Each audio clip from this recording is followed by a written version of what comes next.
Estamos começando mais um episódio do Dica de Especialista, projeto do Capô, grupo de pesquisa sobre cidadania, controle da ação policial e enfrentamento ao racismo, coordenado pela professora Jaqueline Muniz. Temos o prazer de receber como especialista a professora Lucia Ibalo, professora do Departamento de Antropologia e dos programas de pós-graduação em Antropologia e Justiça e Segurança, ambos da Universidade Federal Fluminense. Também é doutora em Antropologia pela UF, é coordenadora do Grupo de Estudos e Pesquisas em Antropologia do Direito e das Moralidades, o GEPADIM, e foi coordenadora da Comissão de Direitos Humanos da Associação Brasileira de Antropologia entre 2015 e 2022. Professora, seja muito bem-vinda. Para começarmos, você pode contar para a gente um pouquinho que moralidades estão em disputas nas narrativas entre os agentes estatais, as pessoas envolvidas e operadores do direito nos conflitos judiciais? Que valores orientam as formas de que a gente produz uma solução judicial e de fazer justiça no Brasil? Quais são as dinâmicas envolvidas nesse contexto? Obrigada, Rodrigo. Obrigada pelo convite. A professora Jaqueline Muniz, muito feliz de estar participando desse projeto Dicas de Especialista, apesar de não me considerar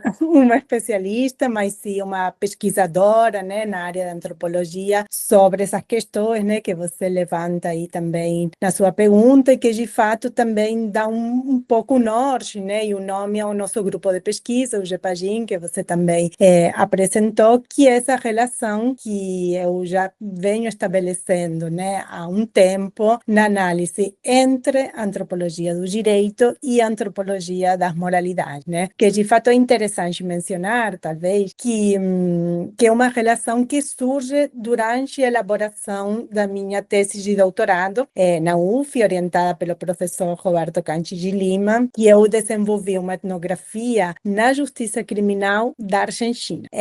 Eu sou argentina, né? Claramente, pelo sotaque, dá para perceber. Me formei em graduação na Argentina também, na Universidade de Buenos Aires, e vim fazer um mestrado aqui na UF com o professor Canchi, né, o Roberto Canchi de Lima. Estava interessada nas pesquisas que ele desenvolvia e, posteriormente, no doutorado, fiz a minha etnografia na província de Buenos Aires, na Justiça Criminal da província de Buenos Aires, onde eu fui percebendo, então, de forma mais clara, essa relação entre as formas de investigação, as decisões judiciais, em articulação com uma série de moralidades, né, que eu chamei de moralidades, que entendo, né, como essa conexão entre valores morais e interesses que as pessoas têm, tanto as pessoas que estão envolvidas nos conflitos, como você mencionou, quanto dos agentes do judiciário, né, e como isso dialogam, esses valores dialogam entre si e orientam a investigação, as linhas de investigação que vão sendo construídas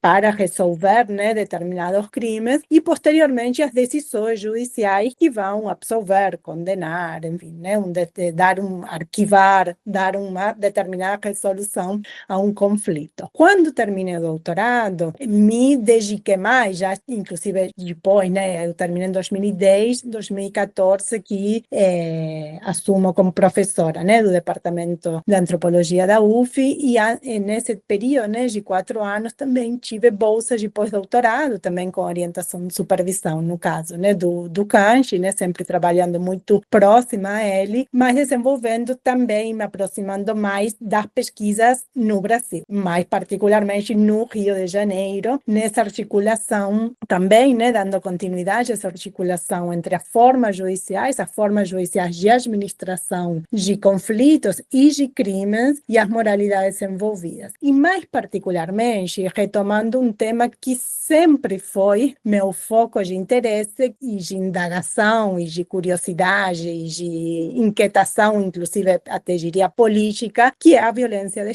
Então, a violência cometida, né, os casos, né, de letalidade policial, os casos de abuso policial, enfim, de violência cometidos pelas forças de segurança e, particularmente, o tratamento judicial que é dado a esses casos. E estou falando isso porque justamente foi mais nesse tipo tipos de casos que, por um motivo ou outro, por interesse, por, enfim, casos que começam a repercutir muito também no Rio de Janeiro naquela época, começo a pensar essa articulação entre moralidades e tratamento judicial dos conflitos aqui no Brasil. Então, uma coisa é o que eu pesquisei na Argentina, outra coisa, né, assim, não é outra coisa, né, mas tem as suas particularidades também, como eu tenho percebido essa relação na Argentina, onde eu falo de moralidades que são situacionais, né, mas que, ou seja, que dependem dos casos, não há uma moral, né? A ideia geral é que não há uma moral do judiciário, um valor moral prioritário ou vários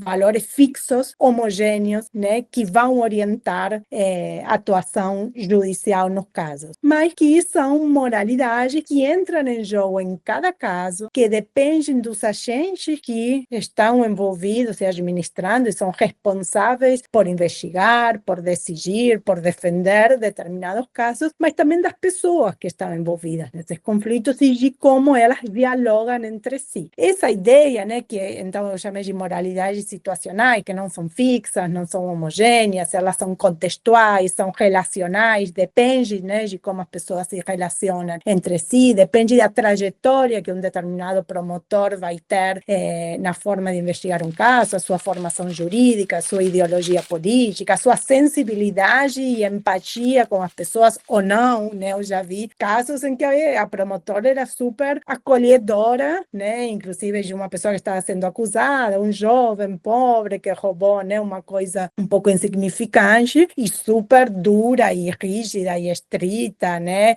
Mais punitivista, digamos, com outra figura, inclusive nesse caso dessa promotora, com os policiais, por exemplo, né? Uma visão muito mais rígida, investigando os policiais do que outros tipos de pessoas que estão envolvidas, né? Que estão sendo acusadas aí no caso de um crime. No Brasil, particularmente, voltando, né, no Rio de Janeiro, que é onde eu tenho centrado especificamente as pesquisas e os projetos que a gente desenvolve, também, né, existem essas moralidades situacionais, mas me parece que, porque também não há uma moral homogênea, mas um outro sentido. Eu vejo mais, né, uma coisa que inclusive a gente comentava muito com Kanji, né, de que as moralidades depende do caso, né? Então você não tem também um padrão nas decisões judiciais, mas o que você tem é uma avaliação moral das pessoas que estão envolvidas nos conflitos, mas não necessariamente essa empatia e esse diálogo, né, essa articulação entre as moralidades dos agentes e as moralidades das pessoas envolvidas. Mas os agentes vão moldando as suas decisões de acordo com a avaliação moral que eles fazem das pessoas que estão envolvidas. E isso vai orientar o tipo de investigação, no caso da Polícia Civil e às vezes do Ministério Público, e a decisão, né? Ainda tem um outro componente, né, que em muitos dos casos que eu tenho trabalhado de violência policial, que resultam em mortes, que são classificadas como homicídios, os casos vão parar ao tribunal do júri, que é onde você tem jurados leigos para decidir. Tem um juiz, né, profissional que vai conduzir a audiência e vai fixar uma pena, no caso de condenação, mas quem decide pela absolvição ou condenação do réu é um corpo de jurados leigos. Então, aí também tem uma série de moralidades que não são únicas, né, não são homogêneas, que dependem também da formação desse jurado, enfim, dessas trajetórias também, de como eles vão avaliar os casos. Então, é um pouco essa articulação, né, pensando que as moralidades necessariamente afetam a administração da justiça, então quebrar essa ideia, né, de que a justiça é só técnica, é só aplicação do procedimento, não é, nem no caso do jurado, nem no caso dos juízes profissionais. Sempre tem uma dimensão moral que está envolvida nas decisões judiciais.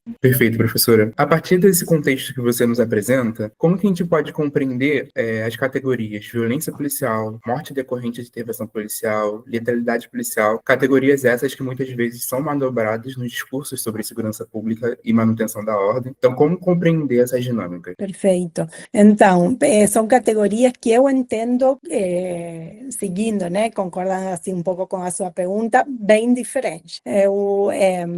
Violência policial é uma categoria que, de fato, eu tenho trabalhado sobre isso também com a professora Flávia Medeiros, né, que temos uma parceria já há bastante tempo pensando essas ideias, esse campo, né, na verdade, de pesquisa, de atuação, de ativismo também, como uma categoria, voltando nessa ideia também das moralidades, né, que é situacional, que é relacional, que é contextual. Não é uma categoria, de novo, que vai descrever um fenômeno que está dado a determinadas ações da polícia, que inclusive podem provocar uma ação letal, né? Ou seja, matar uma pessoa, né? Uma operação policial que entra numa favela e resulta na morte de uma pessoa, né? E essa ação pode ser considerada violência policial ou não, dependendo, a gente propõe, né? Dependendo das moralidades que estão no julgamento e na avaliação moral da vítima, sobretudo. Então, se a vítima, a pessoa que foi morta, era traficante, estava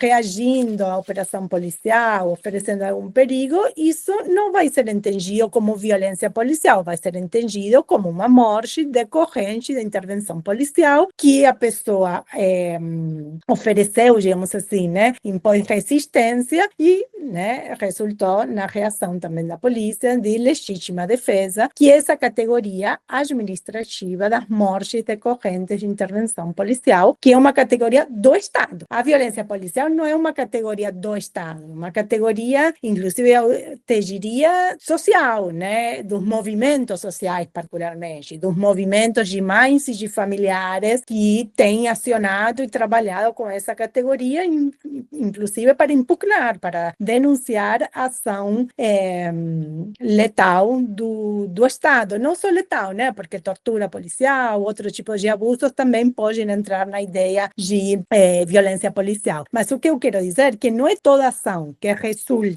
numa agressão, causando ou não a morte, vai ser entendida como violência policial. Vai ter que ter alguma percepção de que houve um excesso, de que houve uma injustiça, de que houve uma coisa que não está no padrão do trabalho policial para que isso seja considerado violência policial. A categoria homicídio ou letalidade policial já leva uma outra categoria que já não é do Estado também, não é administrativa, mas é judicial. Quando você diz que a polícia, a ação da polícia de matar alguém é um homicídio, você está dizendo que é um crime. Se é um crime, ela irá para o judiciário fazer o tratamento, né, devido no judiciário. São poucas, muito poucas, as mortes causadas pela polícia que são classificadas pela Polícia Civil, pelo Ministério Público e, eventualmente, dependendo, né, pelo judiciário, como homicídio. A maior parte são classificadas hoje na categoria de morte decorrente de intervenção policial, antigamente na categoria auto de resistência, também categoria administrativa, que levava ao arquivamento, que não há crime. Se houve, né, resistência da vítima, o policial reagiu em legítima defesa, não há crime, não há responsabilização, é apenas uma pessoa que morreu. Perfeito, professora. E pensando ainda nessa categoria de vítima, né, queria te perguntar quais os significados o lugar de vítima carrega, sabe? A gente sabe que nem todas as pessoas são consideradas vítimas no Brasil, né? Então eu queria te ouvir um pouco mais sobre esse ponto. Existem algumas figuras, né, que são construídas, aquela figura de vítima, a figura do culpado, toda essa dinâmica do contexto social, da família que está ali clamando por justiça. Então, como que a legitimidade da ação policial, da ação violenta da polícia, manobra essas categorias, essas figuras que são construídas no contexto brasileiro, mas principalmente no Rio? Perfeito. Bom, eu acho que fecha bastante bem, né, com tudo que a gente está, assim, se encaminha, né, nesse sentido, muito com o que a gente já vem conversando aqui. Primeiro, isso que você falou, a vítima não é uma figura, né, um personagem dos conflitos que está dado, né?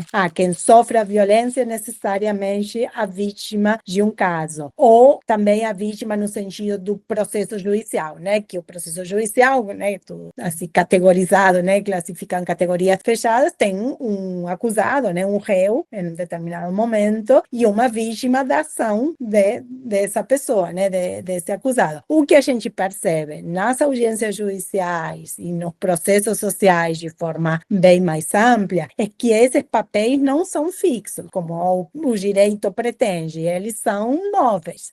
Voltando aí, né, para seguir com o exemplo, mas poderia falar de outros de outros júris também que a gente assistiu, mas no caso Juan, o Igor não era vítima em momento nenhum, sempre estava sendo criminalizado. A própria família do Juan não era vista como vítima, era vista, muitas vezes são vistos as mães e os familiares como responsáveis daquilo que aconteceu, porque não cuidaram direito do seu filho, porque não educaram bem, porque por isso os filhos estão no envolvimento, né, no tráfico, enfim. Então, há uma culpabilização que inverte muitas vezes os papéis. Justamente por isso que falávamos antes dessa forte tentativa e processo de criminalização da vítima. E o que a gente pode perceber muitas vezes é o movimento contrário com os acusados quando são agentes do Estado. Porque quando não são, é isso, né? O acusado é o acusado, né? Um jovem, enfim, um senhor da favela que está sendo acusado de roubo, de furto, de homicídio, de tráfico, né? Aí os papéis combinam. O acusado é a figura moral condenável e a vítima é a vítima. Mas quando, nos casos de violência policial, isso parece se inverter. E o agente que está no banco do réu sendo acusado, muitas vezes é vítima da criminalidade, vítima do sistema, vítima da própria corporação, que não dá equipamento, que não dá proteção, que não dá auxílio, e ele tem que sair, né? Que não estou negando que essas condições não afetem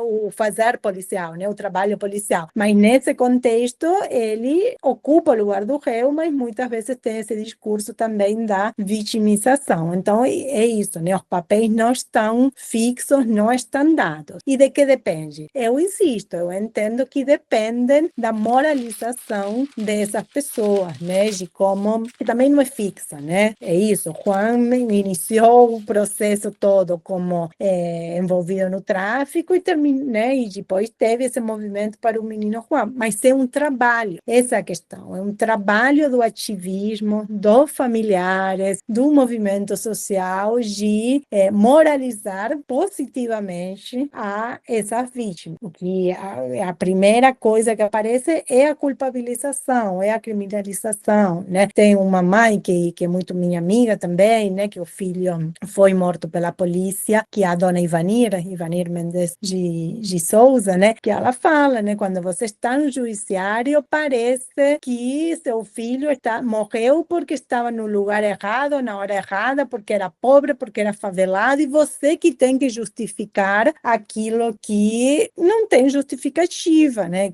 Que é o assassinato por parte dos agentes do Estado. O filho dela se chama Moisés Mendes Santana, né? E foi morto também na favela Pavãozinho. Ótimo. E a pergunta é justamente sobre isso, eu vou aproveitar esse gancho, que uma das coisas bem presentes ao longo da nossa conversa é o papel dos movimentos sociais, dos familiares organizados em torno dessa demanda por direitos e na luta, né, por reconhecimento e reparação, nesses casos de violência policial, sobretudo dessas mulheres, como você mesmo nos aponta. E aí eu me lembro, nós tivemos a chacina do Jacarezinho, né, que terminou com 28 mortos. Eu me lembro que houve uma construção de um memorial em homenagem, né, aos mortos, e a polícia veio e destruiu aquele memorial. E uma das justificativas era que o monumento ali, né, o memorial, teria sido construído ilegalmente e que eles citaram uma certa apologia ao tráfico para poder fazer a destruição do memorial. E aí eu ia te perguntar sobre a importância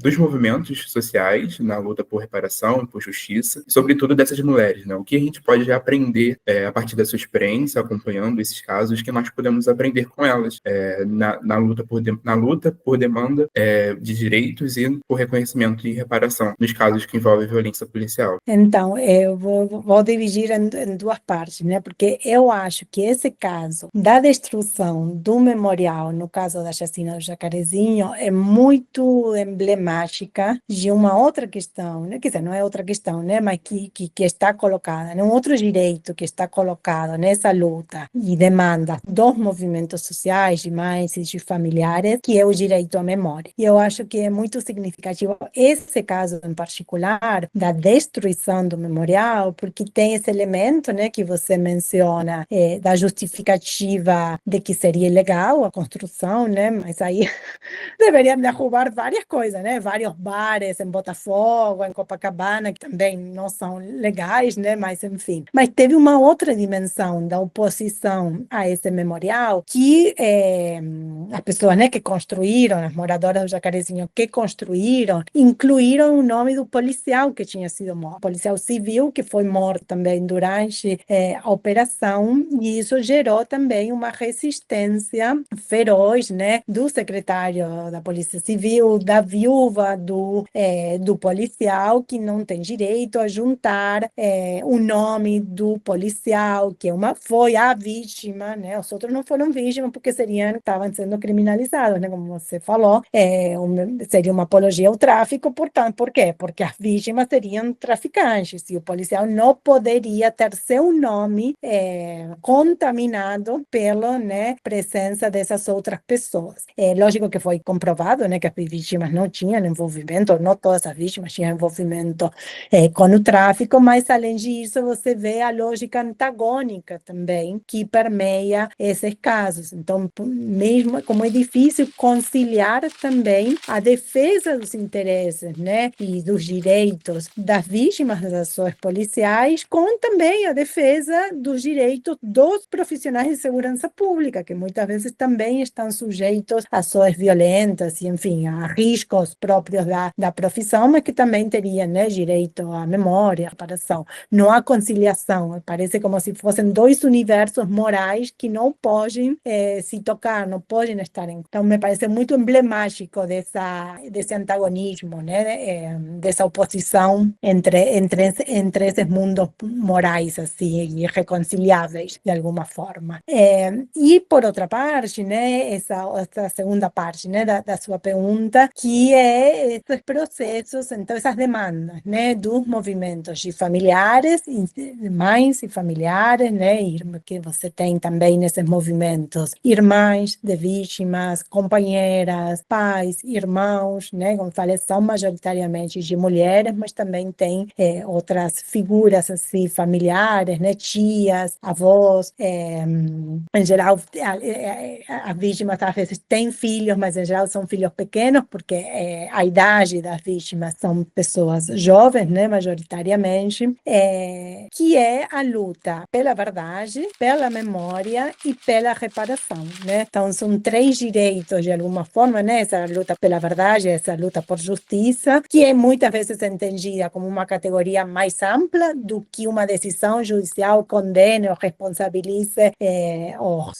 culpados, né, os responsáveis pela morte, uma ideia de justiça um pouco mais reparatória, justamente, né, que contemple outras dimensões também. Muitas delas dizem já nem acreditar no sistema de justiça, de que realmente o caso vai ter uma resolução jurídica, estritamente falando, numa sentença condenatória, mas acreditar na justiça social, na reparação, na justiça divina também, né? Um dia eles vão ter o devido castigo, que tem a ver com as crenças, né, os sistemas também, as moralidades também desses familiares, dessas mães, né, mas é importância, então, né, de promover esse direito à memória de uma forma talvez mais institucionalizada, o que também, né, esse episódio do Jacarezinho demonstra de que não é o Estado que está promovendo um processo de construção da memória com fins não só a lembrar os nomes e as figuras e os familiares das vítimas, mas em prol também da prevenção, né? Em prol de que isso não se repita, de não voltar mais uma vez a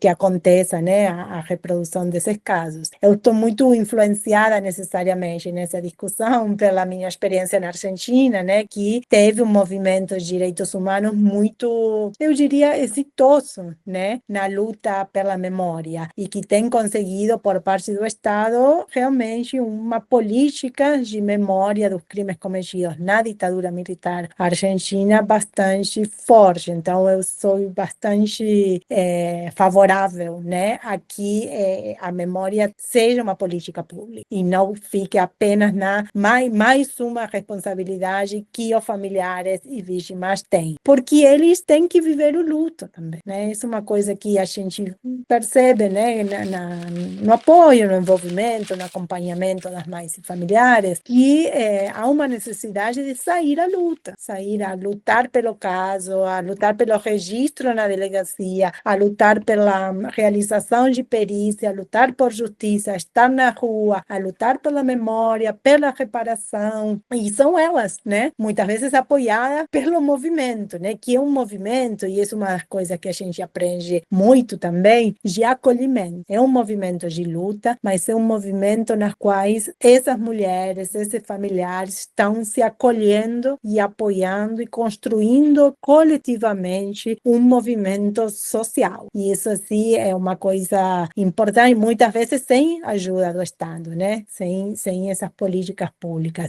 É uma coisa que a gente tem um projeto, uma rede muito ativa, né? Enfim, interessante, que se chama REMA, que é a Rede de Maternidades e Violências, né? Que é um edital do CNPq, que a gente tem apoio, promovendo também outras formas de acolhimento e fomentando também o encontro dessas mulheres, não só de vítimas de violência do Estado, mas mulheres que tiveram seu direito à maternidade violado por diferentes situações, enfim, desde destituição do poder familiar e separação, né, dos filhos, até violência obstétrica, até a violência do Estado, o encarceramento, a troca de experiências entre elas, porque a gente já vinha dessa experiência de acompanhar movimentos sociais, sabendo que isso é fundamental, né, que elas, como da forma em que elas constroem esse diálogo e esse aprendizado entre elas mesmas. E aí a gente vai aprendendo junto, né?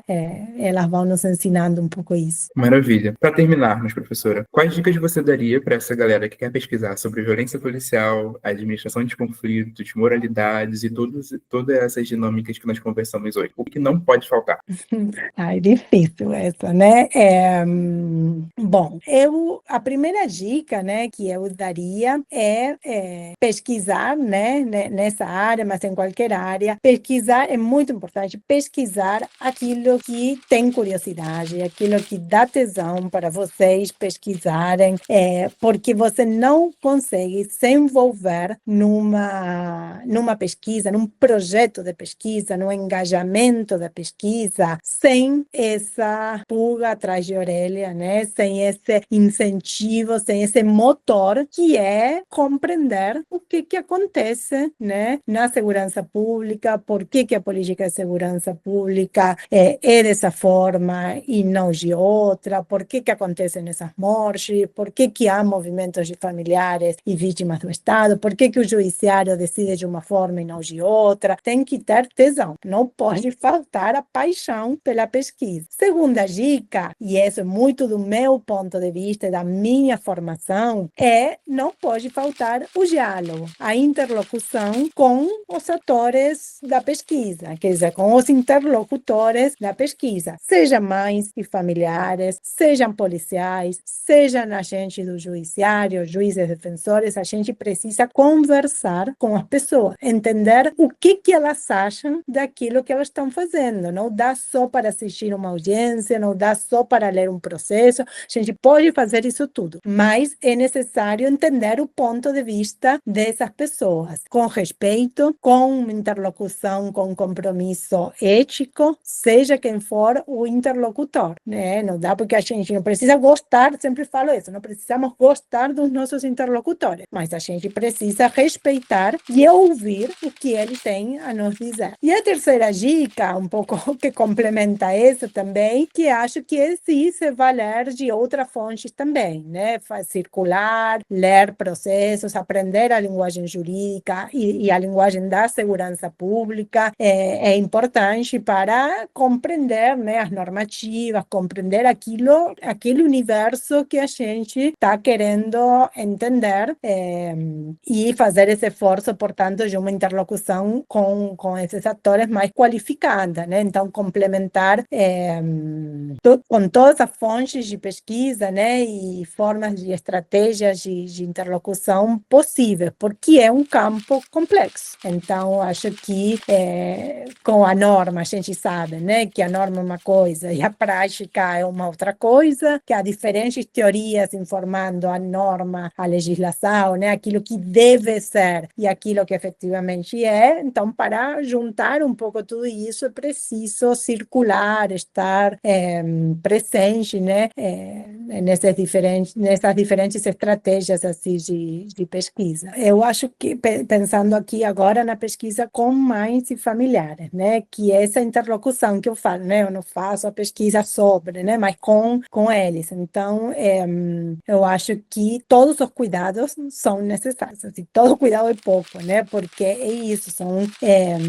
pessoas, né? Que de forma mais ou menos recente, não é, né? Têm perdido, têm vivido e vivenciam a dor mais brutal que uma mãe pode, ou um familiar pode passar, que é ter um filho ou um familiar próximo assassinado, né, pelas forças do Estado e tirada a vida, né? Nesse sentido, a gente fala de interrupção das maternidades, né, interrupção violenta das maternidades. Então, acho que é necessário ter um compromisso ético, ter uma escuta sensível, delicada, atenta, respeitosa. Eu acho que a palavra respeito é fundamental, né? A gente tem que seguir o tempo também, né? De falas, de contatos, de não dá pressionar, né? De forma assim, eu quero fazer a entrevista, eu quero, vou insistir, né? Tem que respeitar também os tempos do campo, né? Sim, acho que também são muitas dicas que não são exclusivas, né? Para esse campo, mas que neste caso também se tornam necessárias, e ter uma escuta e uma participação, né? Não é só uma escuta, né? Também uma troca, né? Eu acho que a palavra troca talvez seja mais pertinente,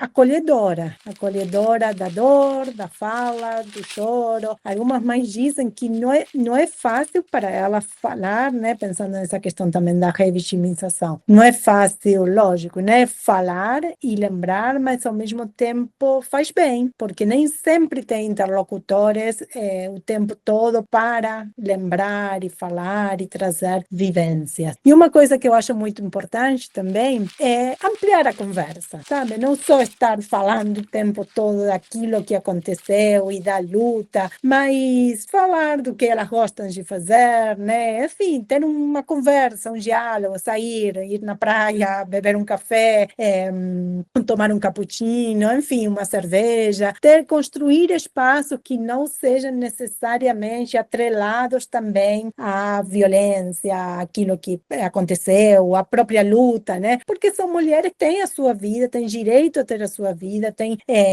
para além da luta, né? Para além de que elas sejam ativistas, para além disso. E acho que como pesquisadores e ainda etnógrafos, né? Acompanhamos isso também, esses movimentos também, que nos dizem também muito sobre outras estratégias de luta que não são necessariamente estar na rua segurando um cartaz, mas que são também estratégias de sobrevivência e de vida para encarar, né, essas dores e esses lutos também de uma forma mais sensível, né, de uma forma mais possível também para retomar. São mulheres que têm outros filhos também, são mulheres que têm família, que têm trabalho, enfim, tem outras dimensões. Então, acho que não sempre manter o foco, né? Meu tema de pesquisa é esse, mas se abrir aquilo que nossas interlocutoras têm a nos dizer é muito importante.